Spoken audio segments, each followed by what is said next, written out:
Dieu. Bon, on continue notre série sur la provision surnaturelle de Dieu.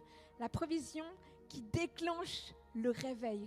Et c'est en lien avec la thématique justement de la pêche miraculeuse. C'est vrai que depuis le début de l'année, j'entends plusieurs prédicateurs qui parlent de cette réalité de la pêche miraculeuse, d'une dimension puissante de l'expansion de Dieu dans la vie de l'Église et des chrétiens.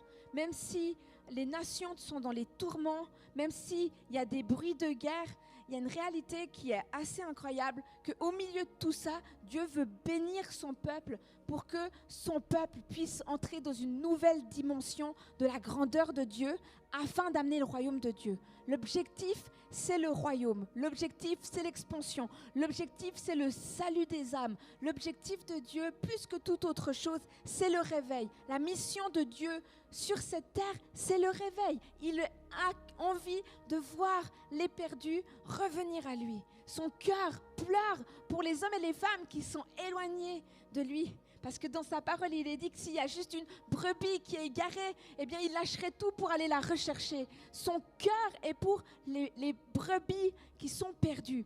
Et on a vu il y a 2 semaines passées justement que l'apôtre Pierre, quand il a vu la pêche miraculeuse, l'important au final, à la fin, ce n'était pas forcément la quantité de poissons. Parce que la Bible dit à la fin du verset qu'il a suivi Jésus et qu'à partir de là, Jésus lui-même l'a redéfini dans son identité de devenir un pêcheur d'hommes. Amen. Donc c'est vrai, je crois que Dieu dans cette année-là spécifique, si on est à l'écoute, si on est ouvert, si on s'aligne au surnaturel de Dieu, c'est pour ça qu'on est appelé à être des personnes spirituelles, à apprendre à être dans l'esprit, à marcher dans l'esprit. Ça ne veut pas dire de passer des heures et des heures dans le jeûne, même si c'est important. Mais être dans l'esprit, c'est au quotidien pouvoir, se connecter à l'esprit de Dieu, à être en communion avec l'esprit de Dieu. Je crois que c'est ce que Dieu veut plus que toute autre chose, c'est que nous soyons connectés à Dieu lui-même. Amen. Nous avions vu que justement pour déclencher cette pêche miraculeuse, il fallait être en communion. Il fallait être connecté pour pouvoir justement entendre cette parole, cette voix, des fois ce doux murmure ou des fois cet acte surnaturel dans les circonstances qui te montre la direction à prendre. Parce que Dieu veut que notre vie bascule dans quelque chose de surnaturel, dans quelque chose de grandiose. Je suis convaincue que c'est ce qu'il veut faire avec nous. Mais est-ce que notre cœur, notre vie, notre style de vie est disponible, se seront ouverts à ce que Dieu veut faire? Amen. Donc Dieu veut vraiment nous bénir. Et en plus, ce que j'avais vu, c'est que, quand on voit justement la pêche miraculeuse, ce qu'il faut savoir, ce qui est incroyable, c'est que le filet est un filet d'un pêcheur de simple, de humble condition. Amen. Son bateau, c'était pas un grand paquebot, c'était un simple bateau de pêcheur qui, sous le poids peut-être même d'une pêche miraculeuse, aurait pu verser ou tomber parce que c'était beaucoup bien plus grand que ce qu'ils avaient toujours pêché, j'imagine. Peut-être qu'ils ont pêché une pêche miraculeuse qui leur valait une année de pêche. C'est naturellement impossible. Mais la Bible dit que le filet ne s'est pas rompu. Amen. Et je crois que même Dieu peut, dans cette saison-là, justement, nous permettre, malgré nos humbles moyens, permettre que s'il libère la bénédiction, le filet ne se rompt pas. Qu'il y ait la grâce de Dieu. Moi, je crois que Dieu peut nous envoyer tout d'un coup même 500 personnes dans l'église. Amen. Humainement, ça peut paraître une folie, mais je crois, par cette parole, que même si structurellement, on n'est pas prêt à accueillir 500 personnes du jour au lendemain, je crois que Dieu peut nous donner la sagesse surnaturelle pour que le filet ne se rompe pas. Amen. Mais maintenant, alors qu'on est justement dans cette thématique-là de la provision surnaturelle qui déclenche le miracle, qui déclenche la gloire de Dieu, à partir de là, c'est comme si ton identité est redéfinie. C'est-à-dire que j'aimerais te dire, si tu pensais que tu étais maudit sur le plan matériel ou spirituel ou autre, sache que Dieu veut te bénir. Je ne parle pas d'un évangile de la prospérité où tu sèmes pour récolter plus. Ce n'est pas ça. C'est d'être dans la promesse de Dieu. Je ne sais pas quelle est la promesse de Dieu. Si pour toi, c'est de créer une entreprise, c'est d'avoir un bâtiment, c'est d'opérer, d'avoir une voiture, ou peu importe, eh bien, ça peut déclencher le miracle. Amen. Moi, j'ai lu dernièrement, je ne pense pas qu'il regardera ma prédication, mais un livre de Jean-Luc Traxel sur les coulisses, justement, du miracle, comment il est entré dans un ministère puissant. Et lorsqu'ils se sont mariés pour sa nuit de noces, en fait, sa semaine de noces, ils sont partis, je crois bien, si je ne me trompe pas, en tout cas en Ukraine. Mais ils sont allés pas juste pour se faire des bisous. Ils sont allés pour faire de la mission.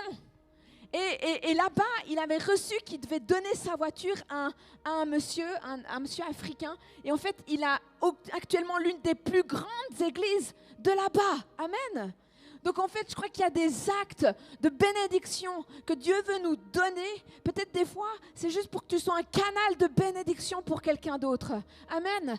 Si on a cette prière aussi par rapport aux finances, de dire Dieu, donne-moi des bénédictions, même pour que je sois un canal, pour que non seulement ma famille puisse être bénie, mais que je puisse bénir d'autres. Je crois que si on est dans cette dynamique de libéralité, de générosité, dans le nom de Jésus-Christ, eh bien Dieu peut nous accorder beaucoup. Amen. Combien de fois, je ne sais pas si ça vous est arrivé, alors que même si cela vous a coûté, si vous avez dû donner, peut-être des fois même des vêtements, tout d'un coup, vous vous retrouvez avec 10 autres vêtements, vous ne savez pas comment. Amen. Il y a une dimension dans l'économie céleste qui est différente de celle de cette terre. Quand tu donnes, tu perds sur cette terre. Amen. Mais selon Dieu, quand tu donnes avec le peu que tu as, Dieu peut multiplier. Quand on regarde la multiplication des pains et des poissons, avec le peu qu'ils avaient, Dieu, Jésus-Christ de Nazareth, a nourri 5000 hommes. Amen.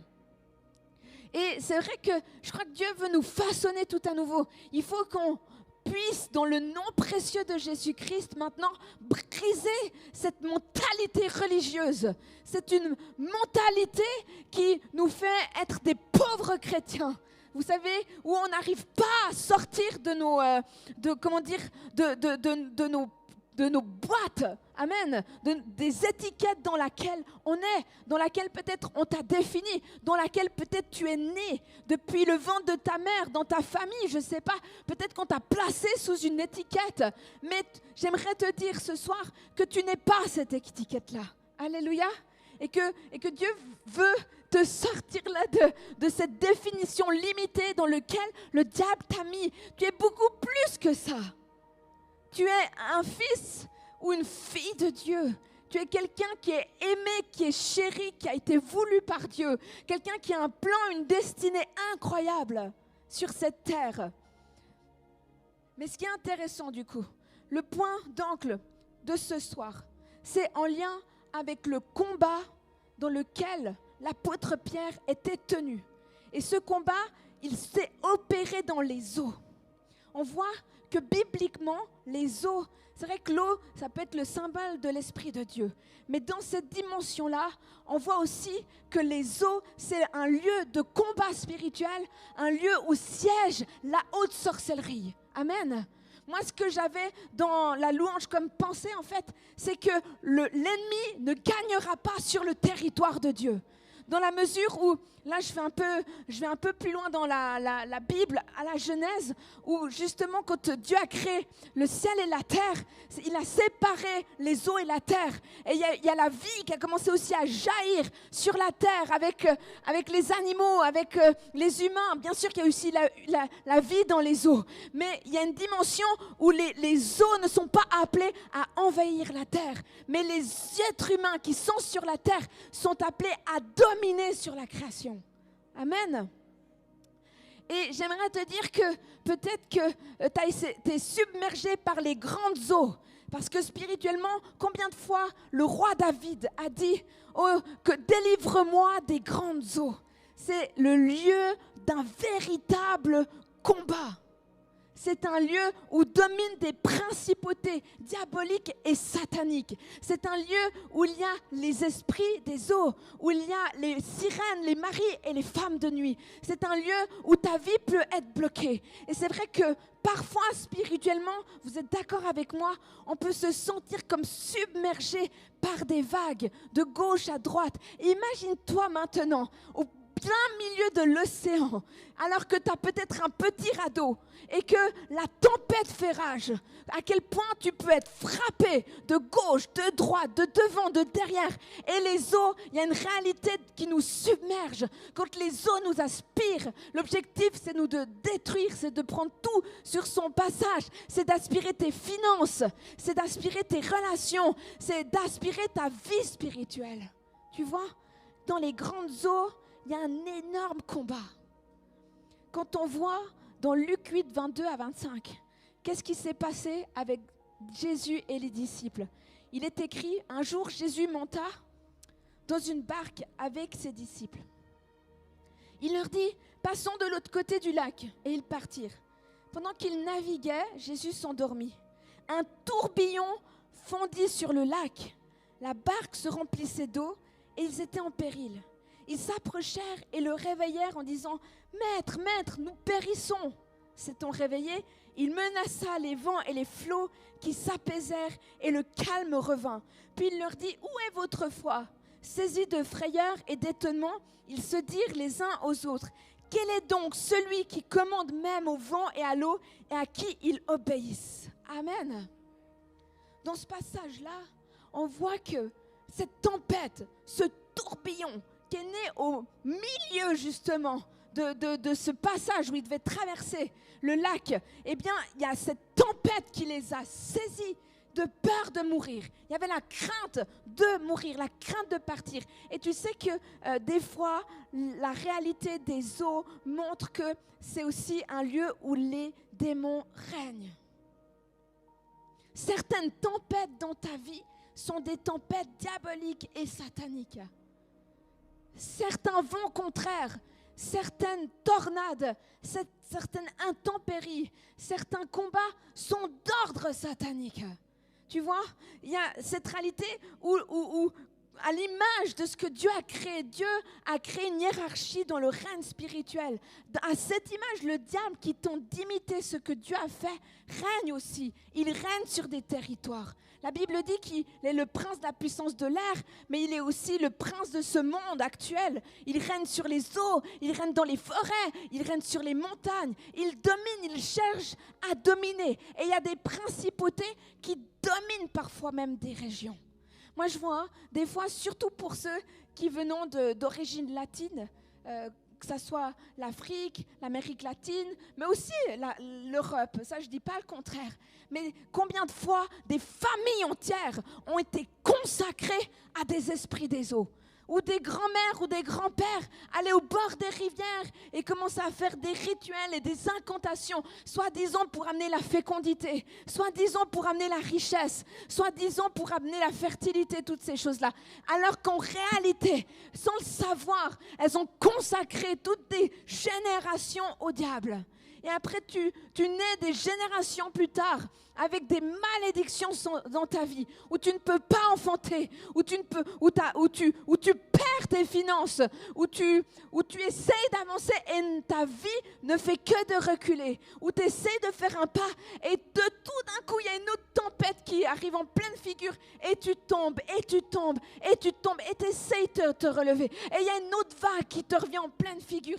Et quand tu essayes enfin de te relever, il y a encore une autre vague. Et dans cette pêche miraculeuse, l'apôtre Pierre, c'est vrai que toute la nuit, il a tenté de pêcher.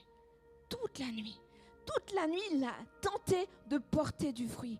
Toute la nuit, il a essayé de pourvoir à ses besoins et aux besoins de ses associés. Toute la nuit. Et il n'y a pas réussi. Des fois, on est fatigué. Vous êtes d'accord?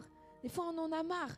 On se pose la question, mais pourquoi, après tant d'efforts, après tant de tentatives de s'en sortir, après tant de stratégies, de réflexions, même de prières, ma vie n'avance pas. Vous voyez, il y a ces passages dans Ésaïe, en fait, c'est dans Ésaïe chapitre 27, à partir du verset 1, il est écrit: ce jour-là, l'Éternel interviendra à l'aide de sa dure, grande et forte épée contre le Léviathan. Ce serpent fuyard, oui, contre le Léviathan, ce serpent tortueux, il tuera le monstre qui est dans la mer. Amen. Il y a cette réalité du combat spirituel en lien avec ce monstre, avec ce Léviathan, avec ce monstre des ténèbres qui est là et qui parfois domine la vie de certaines familles, de certaines personnes. Et ce n'est rien d'autre que le diable. Et quand on parle de toutes ces principautés en lien avec la mer, il y a le Léviathan, mais il y a aussi, comme je les ai cités, les maris, les femmes de nuit. Mais le plus grand symbole, c'est celui des sirènes. Une sirène. Vous avez déjà vu tous ces Walt Disney. La sirène, elle est présentée selon vraiment une belle image. Elle donne envie. Elle est belle. La sirène, elle attire. Et justement, en fait, les pouvoirs de la sirène sont immenses. J'ai lu quelques passages, c'est par rapport à Michel Dastier, cette femme qui avait un ministère dans l'intercession. Il est dit que c'était une déesse aimable. Elle protège les mariages, elle favorise l'entente amoureuse des époux, féconde les foyers, préside aux naissances. Elle fertilise aussi les champs. Voilà, c'est toute une réalité de cette sirène des eaux, en fait. Mais en réalité, ce qu'on ne sait pas, c'est que c'est un esprit extrêmement séducteur. Et c'est vrai qu'en 2024, non seulement il y a la pêche miraculeuse, mais Dieu avertit aussi son peuple par rapport à un esprit de séduction, de faire attention à des esprits de séduction. Dans Timothée, il est dit qu'à la fin des temps, la dit expressément que dans la fin des temps, certains s'adonneront à des doctrines de démons et se détacheront de la véritable foi. Et quand on suit des enseignements ou quand on suit des réalités des faux prophètes, eh bien, en fait, on est dirigé non pas par l'Esprit de Dieu, mais par des esprits de divination qui nous conduisent et qui nous poussent à prendre des mauvaises décisions. Les faux prophètes, l'un des signes, c'est qu'ils sont là dans votre vie, non pas pour vous rapprocher de Dieu, mais pour des gains personnels, pour vous soutirer de l'argent, pour pouvoir eux monter et vous écraser. Amen. Ça, c'est l'esprit des faux prophètes. Et la Bible dit que c'est des gens peut-être même qui viennent dans l'église, qui parlent de Jésus-Christ, qui confessent Jésus-Christ de Nazareth, qui disent que Jésus-Christ est Seigneur, mais qui en réalité portent des fruits qui déplaisent à Dieu. Ce sont des fruits qui sont en horreur à Dieu. Et la Bible dit que justement, Jésus leur dira qu'il ne les connaît pas. Éloignez-vous de moi, car je ne vous connais pas. Et Dieu, à l'inverse de ça, veut nous faire, nous, des disciples proches du cœur de Dieu. Et c'est vrai que Amos a fait tout un beau message en fait sur l'importance de garder son cœur. Je pense qu'il vous l'amènera certainement même la semaine prochaine. Mais en fait, on peut vite glisser dans cette réalité de la fausse prophétie. On peut vite, si notre cœur n'est pas attaché à Dieu, n'est pas proche du cœur de Dieu, si on se laisse endoctriner, si on se laisse séduire par des enseignements ou des doctrines qui ne révèlent pas de la véritable foi, d'une foi simple et pratique qui t'approche de Jésus-Christ, eh bien tu peux glisser là-dedans.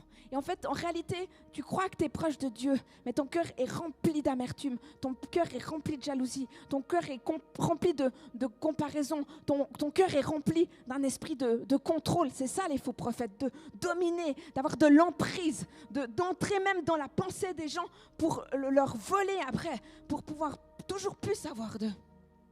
Amen. Et cet esprit-là, justement, il vient tout saccager.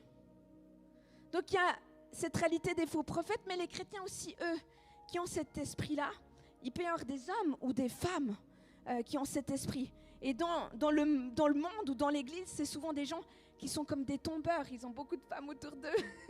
Ils aiment séduire, ils aiment même s'habiller d'une manière un peu aguicheuse, en fait. Ils sont dans cette réalité-là. Mais c'est de la folie de ne pas délivrer les chrétiens de ces esprits. Parce que quand on prend conscience de ce que c'est, ça peut ravager l'église ou une vie, en fait. Car non seulement cela peut détruire l'église ou certains couples de l'église, mais la personne qui en est atteinte est elle-même généralement sous une malédiction de célibat ou de divorce, de solitude, de stérilité, et de sa propre vie peut devenir un cauchemar, car elle va ouvrir la porte à des maris, à des femmes de nuit qui viendront la nuit la tourmenter par des rêves impurs, par toute chose des réalités qui justement l'éloignent de Dieu.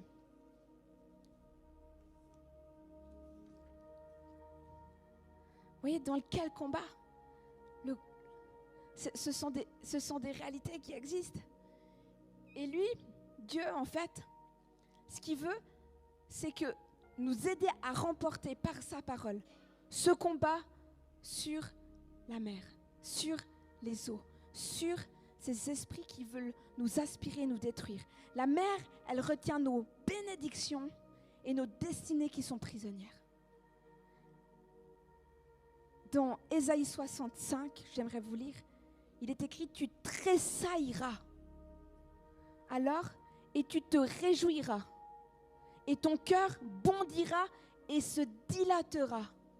Quand les richesses de la mer se tourneront vers toi, quand les trésors des nations viendront vers toi. » Amen. Donc, dans ce passage-là, on voit que les richesses, l'héritage même, notre héritage spirituel, notre héritage, les biens même que Dieu veut pour nous, sont retenus dans les eaux. Mais Ésaïe 60, verset 5, parle d'un rétablissement, parle d'une restauration, parle du fait que Dieu veut te relever, veut te rebâtir. La Bible dit que Dieu peut prendre l'un des plus pauvres d'un pays et le placer à côté des plus hauts dignitaires d'un pays. C'est ce que Dieu veut faire. Dieu veut t'élever. Dieu veut te sortir de ta condition. Et dans ce verset, il est dit que tu seras dans la joie, que tu auras de la joie. Dieu permettra à nouveau que ton âme soit complètement immergée dans la joie de Dieu.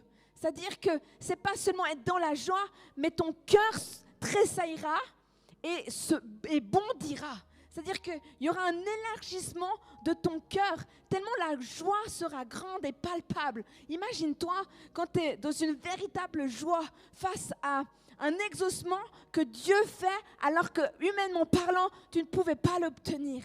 Quand il y a un miracle ou quoi que ce soit, c'est une dimension d'une joie tellement grande. Tu vas être baigné dans une joie tellement grande que ton cœur même, tu auras l'impression qu'il va vivre l'expansion de Dieu. Ton cœur même est appelé à vivre l'expansion de Dieu. Humainement parlant, ton cœur ne peut même pas contenir toute la joie que Dieu a en réserve pour toi face à ces richesses qui ont été retenues dans les eaux. Mais il y a un combat, et c'est le combat de l'intercession, c'est le combat de la prière. En 2024, Dieu a des grandes choses en réserve pour toi. Dieu a ta destinée entre ses mains. Et il a tes grâces entre ses mains. Mais même si tes grâces sont prisonnières, Dieu, par ta prière, peut les ressortir des eaux. Amen. Dieu veut faire jaillir ta destinée qui a été bloquée dans les eaux. Peut-être c'est comme si peut-être tu as l'impression d'étouffer. Quand on meurt dans l'eau, c'est comme quand on meurt dans l'eau, c'est que on se noie, merci, je suis désolée. Mais peut-être tu as l'impression de te noyer, de se noyer, c'est ça. Des fois, on a l'impression dans nos vies, spirituellement, on sert le Seigneur, on suit Jésus, on l'aime de tout notre cœur, on fait de notre mieux, on essaye de marcher dans la sanctification, on essaye d'être correct avec les gens autour de nous, on essaye vraiment de faire le bien. Et malgré cela, on a l'impression que nos vies se noient. Eh bien, Dieu veut, comme l'apôtre Pierre, te faire sortir de la tête de l'eau. Amen. Sortir la tête de l'eau. Sur le plan spirituel, sur le plan matériel, sur le plan financier, sur le plan relationnel, sur le plan spirituel. Dieu va faire sortir ta tête de l'eau. C'est terminé. Je viens prophétiquement avec l'autorité du Christ ce soir te déclarer que parce que tu es ici ce soir, parce que c'est un véritable combat. Je vois qu'à chaque fois que j'enseigne ce message, il y a un combat dans l'esprit pour que les gens viennent, pour que les gens soient là même pour l'écouter. Mais parce que tu as entendu cette parole et que ta conscience commence à être illuminée, à être éclairée, de se dire mais où était bouleversée, où était ma vie, où ma vie était prisonnière sur le plan spirituel. Parce que peut-être dans d'autres tribus, dans les ancêtres, tu as été peut-être dans les forêts, je ne sais pas. Mais là, ce soir, je viens dans le nom de Jésus sortir ta vie des grandes eaux. Dans le nom de Jésus, afin que tu puisses chanter et être entouré par des chants de délivrance. Que des chants de délivrance commencent à t'entourer dans le nom précieux de Jésus, à te sortir. La mer a retenu pendant un temps tes bénédictions et ta destinée. La mer a retenu pendant un temps tes grâces qui étaient prisonnières. Mais que dit la Bible par rapport aux grâces? Que chacun donne comme il l'a résolu en son cœur, sans tristesse ni contrainte. Car Dieu aime celui qui donne avec joie. Et Dieu veut vous combler de toutes sortes de grâces, afin que possédant toujours en toutes choses de quoi satisfaire à vos besoins, vous ayez encore en abondance pour toute bonne œuvre. Dieu veut te donner en abondance pour ta maison, pour ton entourage, pour toute ta famille, afin que tu puisses être béni non seulement pour ta maison, mais aussi bénir les autres en toutes bonnes œuvres. Amen. Je ne sais pas si vous avez vu sur Netflix, moi j'ai vu un film d'une histoire vraie. Si vous avez Netflix, allez-y. C'est une jeune fille qui, à l'âge de 16 ans, en Australie, avait décidé de faire en solitaire, sans assistance et sans descendre une seule fois, le tour du monde en voilier. À 16 ans, histoire vraie. Et à la fin de son parcours, après plusieurs jours, elle se retrouve face à l'une des plus grandes tempêtes de sa vie. Et en fait, au lieu de la contourner ou de faire escale, ce qui ferait qu'elle perdrait son challenge, j'ai envie de dire, eh bien, elle décide de confronter et de se laisser comme bercer dans la tempête. Et ce qui se passe, c'est que son bateau, normalement un de ses bateaux, ne doit avoir aucune fissure. Il y a une fissure dans le bateau. Mais à un moment donné, son bateau plonge à plus de 4 mètres en dessous de la mer et se retourne sous la mer. Elle est quelques instants sous la mer, entre la vie et la mort, avec une fissure dans son bateau. Et sans cette fissure, le bateau pourrait facilement se retourner. Mais dans ce film, on voit que, moi j'ai envie de dire miraculeusement, par la main de Jésus-Christ de Nazareth, son bateau se retourne et elle sort de cette tempête. Amen.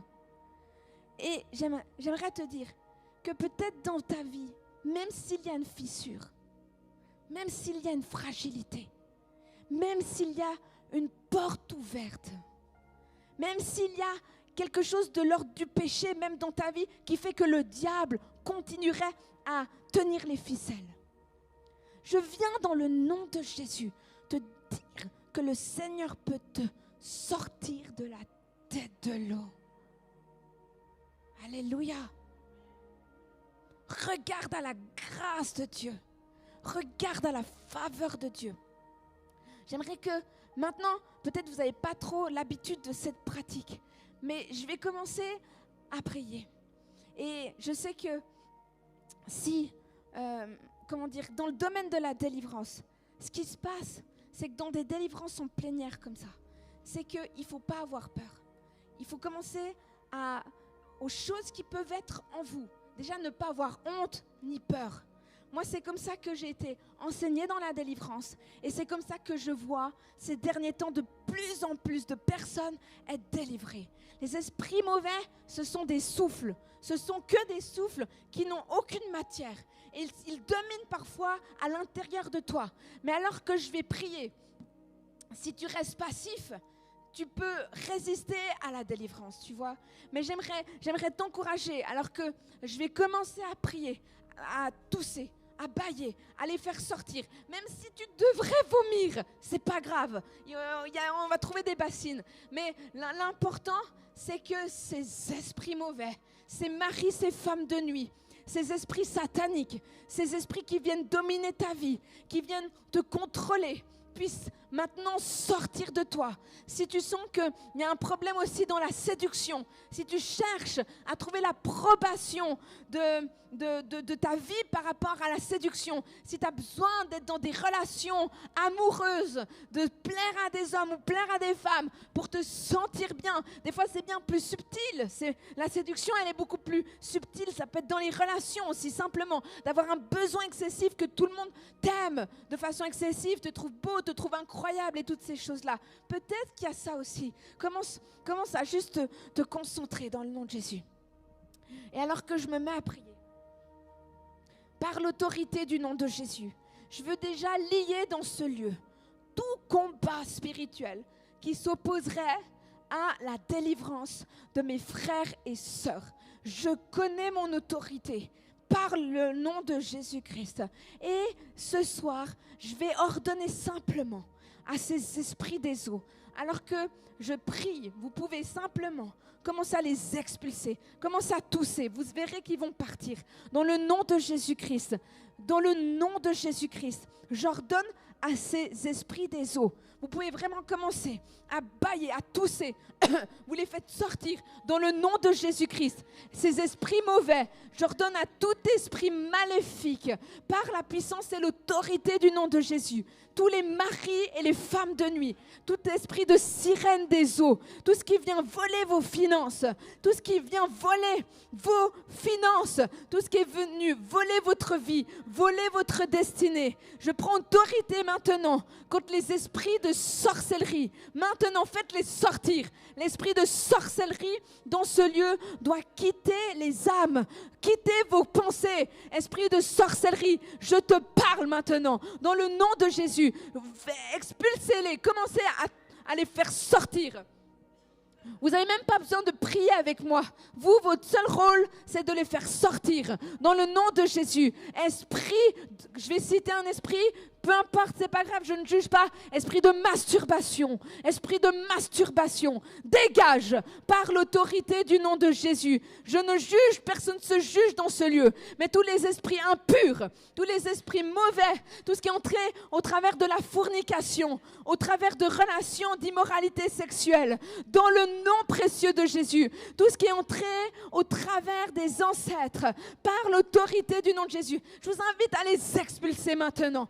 Expulsez-les par la puissance du nom de Jésus. Cet esprit de séduction, ce besoin de plaire aux hommes, de plaire aux femmes, de plaire même dans l'église pour être bien vu, dans le nom précieux de Jésus-Christ.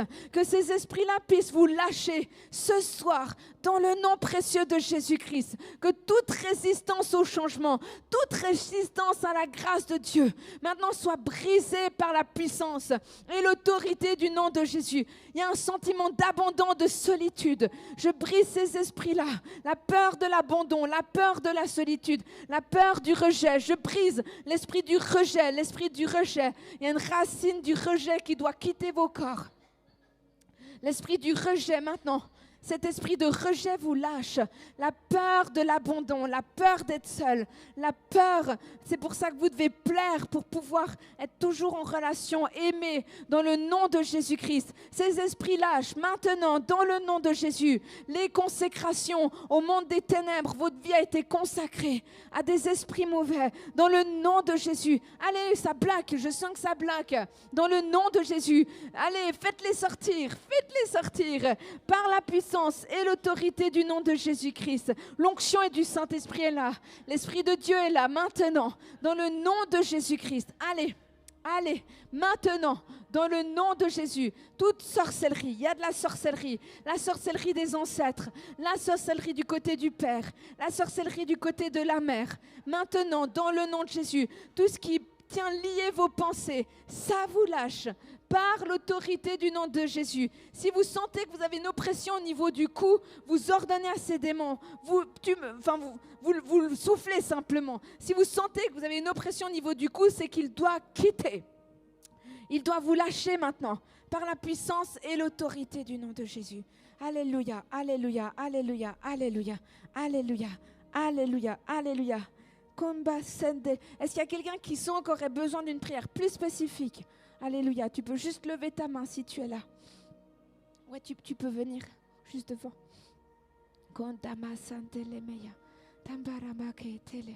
Alléluia, dans le nom de Jésus. Je vous invite juste à étendre vos mains vers cette jeune fille.